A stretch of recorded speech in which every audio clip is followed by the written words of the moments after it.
diharapkan di dalam pelayanan standar pelayanan minimal itu kita harus kerjasama. Misalnya untuk mewujudkan satu desa satu PAUD, kita itu juga kerjasama dengan Kemendes untuk menciptakan satu desa satu PAUD. Itu untuk memudahkan layanan akses akses anak untuk supaya nanti anak tersebut tidak jauh untuk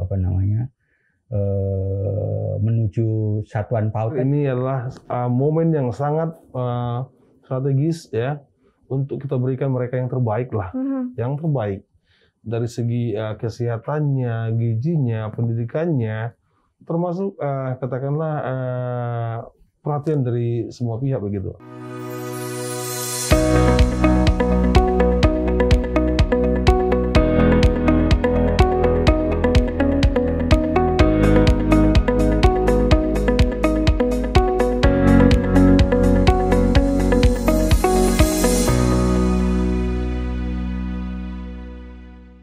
Sobat PAUD, selamat datang di podcast PAUDpedia.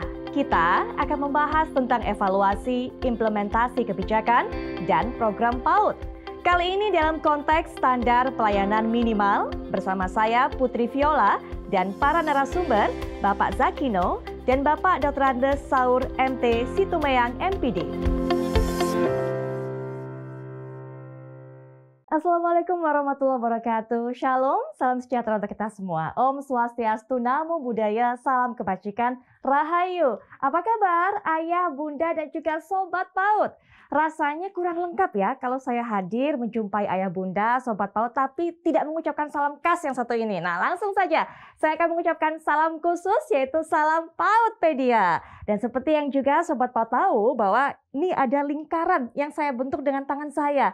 Ini menggambarkan bahwa harapan kita, anak-anak Indonesia bisa tumbuh secara bulat, secara penuh, secara holistik. Baik, dalam kesempatan ini senang sekali saya Putri Viola bisa kembali lagi hadir menemani para sobat PAUD. Dan perbincangan kali ini mengangkat tema evaluasi, implementasi, kebijakan, dan program PAUD. Pada pokok bahasan kali ini rasanya saya akan mengajak para narasumber nanti, termasuk juga ayah bunda, untuk kita bisa fokus dan juga mengupas lebih dalam lagi mengenai konteks standar pelayanan minimal. Karena ayah, bunda, dan juga sobat PAUD, yang namanya pendidikan ini menjadi prioritas pemerintah untuk bisa menciptakan, melahirkan generasi emas. Karena dengan pendidikan kita harapkan ini akan hadir insan-insan tangguh yang luar biasa, berbudi pekerti tinggi, cerdas, dan juga memiliki akhlak mulia. Sehingga kemudian harus ada layanan pendidikan yang berkualitas, yang diberikan secara menyeluruh dan secara merata untuk segala jenjang pendidikan, termasuk jenjang pendidikan PAUD. Nah, bagaimana kemudian standar pelayanan minimal dalam memberikan layanan pendidikan di PAUD ini bukannya di kota-kota besar, bukannya di ibu kota, tapi di berbagai kota, daerah, kabupaten di tanah air. Langsung saja saya akan ajak Anda untuk bisa berbincang-bincang dengan narasumber. Nanti akan berbagi cerita dengan kita. Saya akan perkenalkan yang pertama adalah Koordinator Lapangan Fungsi Peserta Didik Direktorat PAUD, yaitu Bapak Zakino. Assalamualaikum warahmatullahi wabarakatuh. Pak Zakino, gimana kabarnya, sehat Pak Zakino? Baik. Saya tahu memakai masker memang Pak Zakino, tapi senyumnya lebar sepertinya. Di balik maskernya senyumnya lebar. Saya tahu semangat untuk bisa menjelaskan ini. Baik, semangat yang besar, yang tinggi juga saya rasakan dari narasumber yang ada di sebelah saya, yang kita apit berada di tengah ini, karena memang datang jauh-jauh dari Deli Serdang, Sumatera Utara, yaitu Bapak Dr. Andes Saur MT Situmayang MPD, selaku Kepala Bidang PAUD dan PNF Dinas Pendidikan Deli Serdang, Sumatera Utara. Gimana kabar Pak? Kabarnya baik, Mbak Putri. Jadi saya harus nyapanya Horas gitu, Pak? Boleh, Mbak. Horas.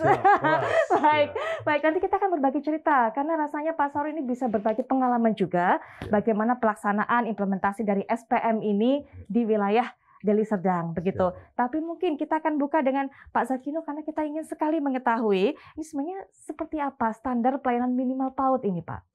Baik, Bu Putri, terima kasih. Assalamualaikum warahmatullahi wabarakatuh, Bu Putri dan Bapak Ibu sekalian. Standar pelayanan minimal PAUD yang dicanangkan oleh pemerintah adalah untuk memfasilitasi anak-anak 5-6 tahun yang tidak terlayani agar bisa dilayani oleh pemerintah pusat bersama pemerintah daerah. Nah itu ada regulasi antara ada undang-undangnya, ada Permendikbudnya, ada Permendagri untuk dasar pelayanan standar pelayanan minimal 1 tahun per SD. Nah kabupaten kota ini diwajibkan bukan diwajibkan ya, artinya dibantu oleh pemerintah pusat untuk mengeluarkan peraturan daerah ya, sebelum Perda. Tapi saat ini yang keluar baru peraturan bupati maupun peraturan wali kota. Di daerah masing-masing berarti ya Pak? Iya. Nah, untuk itu dalam peraturan bupati maupun peraturan wali kota tadi memfasilitasi anak-anak di wilayah kerjanya masing-masing di kabupaten kota tadi untuk memenuhi standar pelayanan minimal terutama anak PAUD seperti itu. Baik. Terus ada lagi ya, artinya ini agar daerah bersama-sama pusat tadi untuk melayani anak-anak agar standar pelayanan minimal di daerah tersebut bisa terlayani gitu. Baik, regulasinya sudah dijelaskan oleh Pak Zakino, tapi implementasinya Pak di lapangan sejauh ini pantauan dari Pak Zakino dan tim seperti apa? Oke, baik. Jadi dari tahun 2019 mulainya Direktorat PAUD menginisiasi partisipasi dalam rangka melayani masyarakat ya 5-6 tahun tadi. Sudah memfasilitasi sekitar 50 kabupaten kota. Baik. Untuk mengeluarkan peraturan bupati maupun peraturan wali kota. Kemudian tahun 2020 juga memfasilitasi sekitar 100 kabupaten kota yang difasilitasi oleh Direktorat PAUD. Berarti ada peningkatan ya Pak ya, 2 kali lipat ya Pak?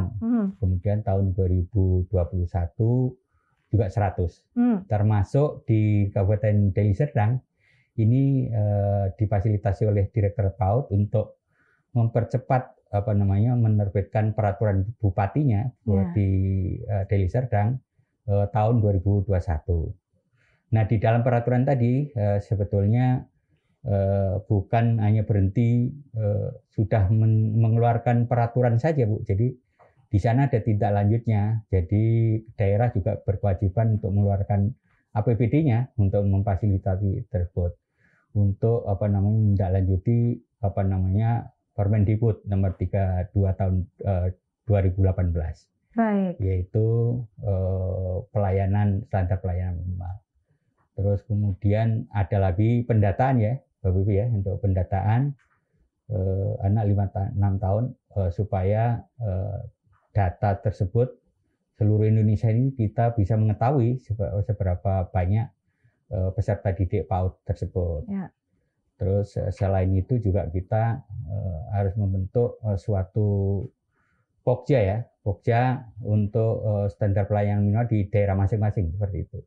Baik, sudah disinggung ini tempatnya Pak Saur, yaitu Deli Serdang tadi difasilitasi oleh pemerintah, tapi diharapkan juga disambut kemudian fasilitas itu diwujudkan dalam upaya nyata, termasuk juga menganggarkan APBD. Nah, gimana Pak? Kita ingin dengar bagaimana implementasi hal ini di Deli Serdang, Pak.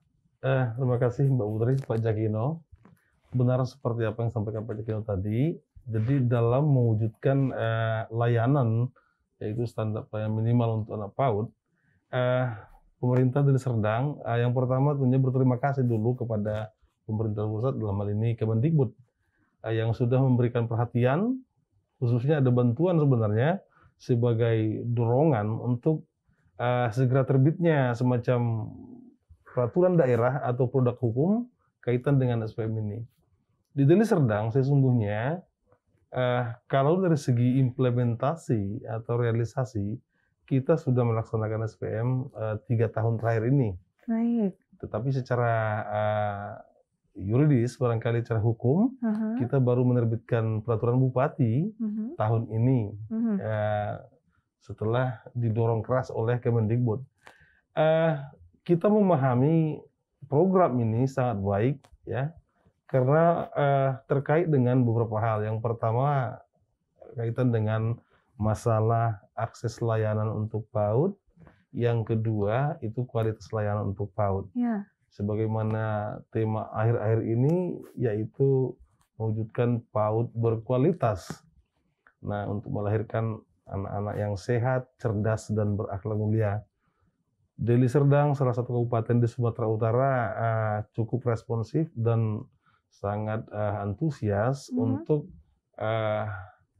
melaksanakan program ini sebagaimana harapan kita semua. Baik, antusias kita sudah merasakannya juga tadi dari penggambaran dan juga cerita dari Pak Saur begitu ya Pak Zakino. Tapi mungkin juga bisa diceritakan secara terperinci capaiannya sejauh ini apa saja Pak? Baik, secara khusus, secara detail, memang dari sisi pendidikan kita sudah memberikan bantuan berupa ada buku gambar, ada juga krayon, bahkan juga kita memberikan buku laporan atau buku rapor secara gratis kepada semua anak di Kabupaten Serdang, sebagaimana amanah daripada peraturan yang sudah ada.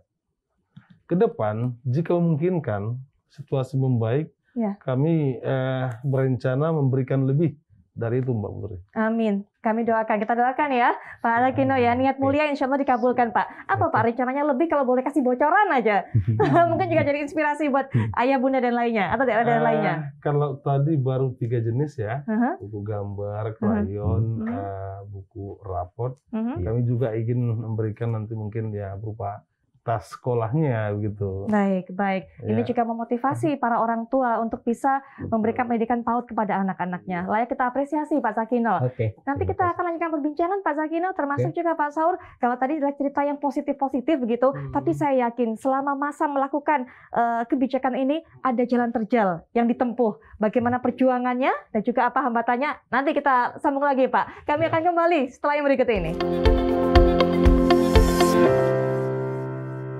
Baik Ayah, Bunda, dan juga Sobat PAUD, kita lanjutkan kembali perbincangan. Tadi kita mendengarkan bagaimana niat baik Pak Saur yang semoga ini segera terwujud, segera terkabul Pak. Nah kalau kita sudah cerita yang indah-indahnya, optimismenya, semangatnya, ada nggak Pak kendala-kendala yang dihadapi? Jujur, walaupun ini programnya sangat bagus, tapi di lapangan memang kita ada merasakan hal yang mungkin bisa kita sebut sebagai kendala. Yang pertama sepertinya perlu ada sosialisasi yang cukup kepada semua pihak kaitan dengan program ini, baik kepada orang tua, pemerintah, desa dan kecamatan, atau mungkin pihak-pihak lain yang berkaitan langsung kepada layanan PAUD. Nah, terlebih di 2 tahun terakhir ini, setelah hadirnya pandemi COVID-19, memang terasa tantangan itu makin berat. Tapi gitu pun kita yakin tidak lama lagi ke depan kita akan yakin ini program bisa mendapat dukungan yang cukup dari semua pihak sehingga bisa terlaksana dengan baik, Mbak. Baik, ada kendala lainnya mungkin Pak saat melakukan ataupun juga mewujudkan kebijakan ini? Secara khusus harus diakui memang kaitan dengan anggaran, Mbak, pasti. Baik. Anggaran ya. Tapi kami yakin setelah kondisi baik, yang berkaitan dengan anggaran akan bisa diatasi, ya. Baik. Karena contoh dari Serdang itu sebenarnya daerahnya luas, potensinya besar, ya. Sehingga kita optimis, kita yakin untuk mewujudkan layanan minimal itu kita bisa sebenarnya. Baik. Jadi yang sampaikan tadi karena situasi. Sebetulnya gini, untuk melayani standar pelayanan minimal ini ini bukan punyanya Kemdikbud sendiri, Bu. Jadi bisa kerjasama dengan OPD ya, artinya organisasi daerah ya Pak ya, pemerintah daerah. Misalnya dari Kementerian Kesehatan, Kementerian Sosial. Mungkin di daerah Deli Serdang mungkin semua OPD juga peduli kepada anak 5-6 tahun tersebut. Jadi untuk misalnya di Dinas Pendidikan di sana tidak mampu, dia akan bekerjasama dengan OPD lain. Diharapkan di dalam pelayanan standar pelayanan minimal itu kita harus kerjasama. Misalnya untuk mewujudkan satu desa satu PAUD, kita itu juga kerjasama dengan Kemendes untuk menciptakan satu desa satu PAUD. Itu untuk memudahkan layanan akses akses anak untuk supaya nanti anak tersebut tidak jauh untuk menuju satuan PAUD tadi untuk sekolah PAUD itu. Jadi kalau di Deli Serdang saya kira semua, apakah sudah semua desa ada PAUD-nya? Saya belum dapat informasi. Mungkin ini ada Pak Kepala Bidang ya. Pak Saur, ada nggak setiap desa ada PAUD-nya? Di Deli Serdang program satu desa satu PAUD itu sudah terlaksana bahkan beberapa tahun yang lalu. Wow. Ya, jadi sekedar informasi, Deli Serdang itu saat ini memiliki sekitar 1000-an satuan PAUD dan merupakan terbesar di Sumatera Utara. Luar biasa. Layak kita apresiasi Pak ini. Bahkan ada beberapa desa yang memiliki lebih dari 2-3 satuan PAUD. Jadi rata-rata satu satuan PAUD ada berapa peserta didik minimal? Mungkin 15 ya? Iya, di sekitar 15 sampai 20. Tapi sebagian ada mungkin 40, 50 begitu. Baik. Itu yang di daerah pedesaan kota ya. Iya. Di daerah desa mungkin ya sekitar lebih kecil. Iya.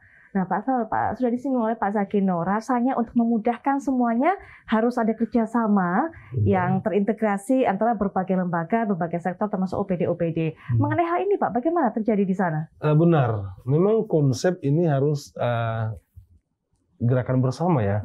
Itu memang sudah kita laksanakan sebagaimana petunjuk dari kementerian. Kita juga selalu berkoordinasi dengan Dinas Kesehatan, Dinas Sosial, Dinas Dukcapil Kependudukan Catatan Sipil, dan terakhir dengan Dinas P2KB dan P3A. Jadi beberapa OPD ini betul-betul kita tergabung guyup dalam sebuah tim yang namanya kelompok kerja. Jadi kalau tadi yang sampaikan, perwujudan bantuan berupa buku gambar, krayon, dan buku rapor itu kan dari Dinas Pendidikan. Betul.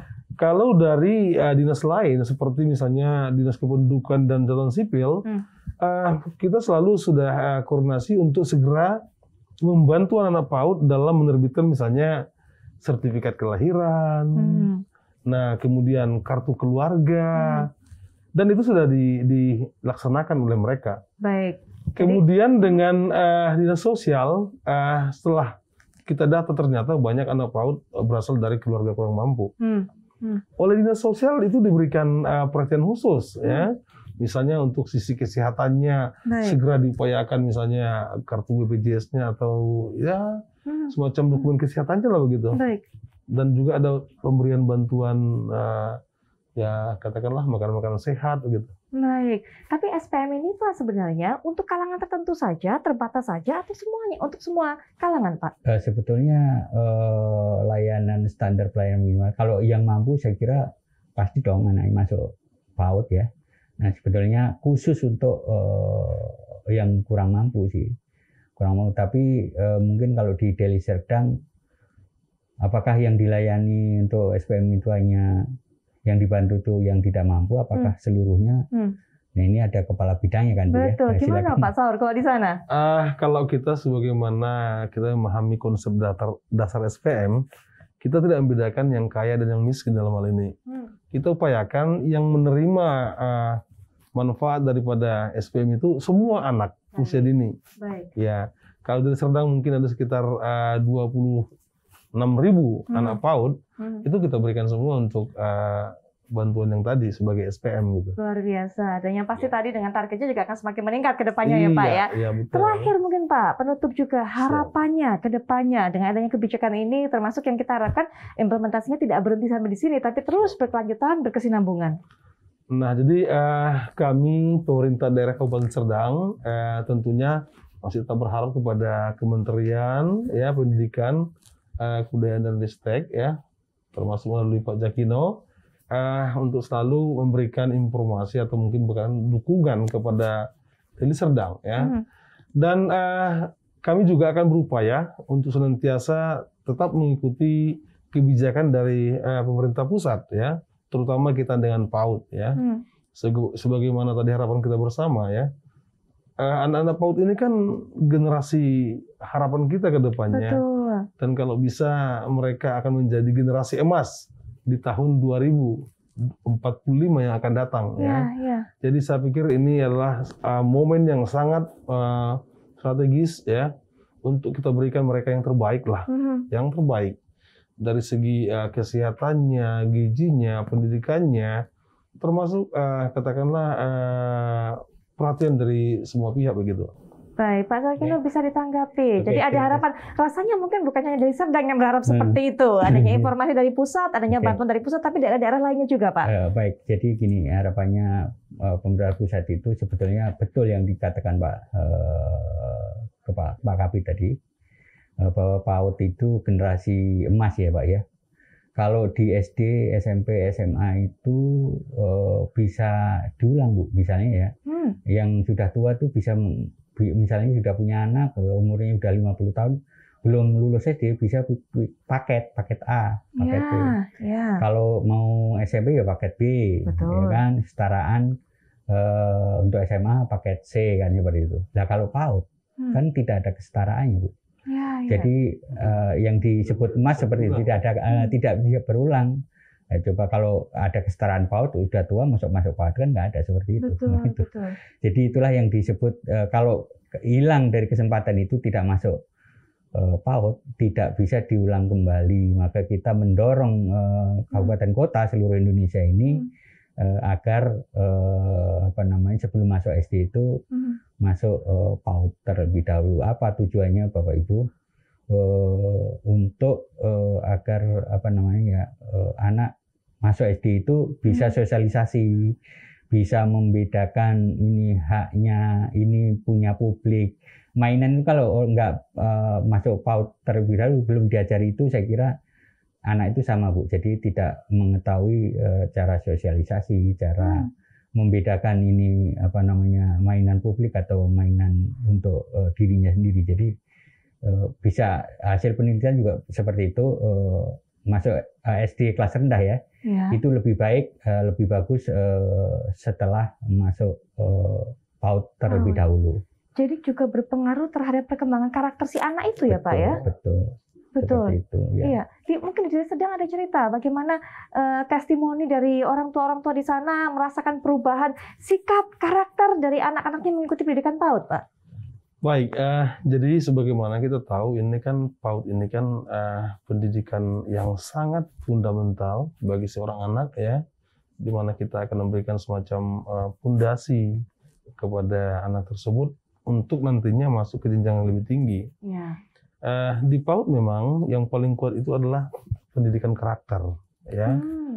Bagaimana supaya anak itu menjadi jujur, disiplin, bertanggung jawab, dan memiliki rasa sosial yang tinggi, itu paling banyak kita berikan di PAUD, walaupun mungkin lewat bermain begitu.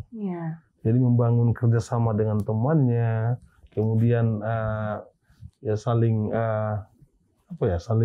berdiskusi, berbagi. Belajar itu ya Pak ya, tolong-menolong, berbagi dan saling membantu di antara semuanya ya, antara rekan-rekan itu.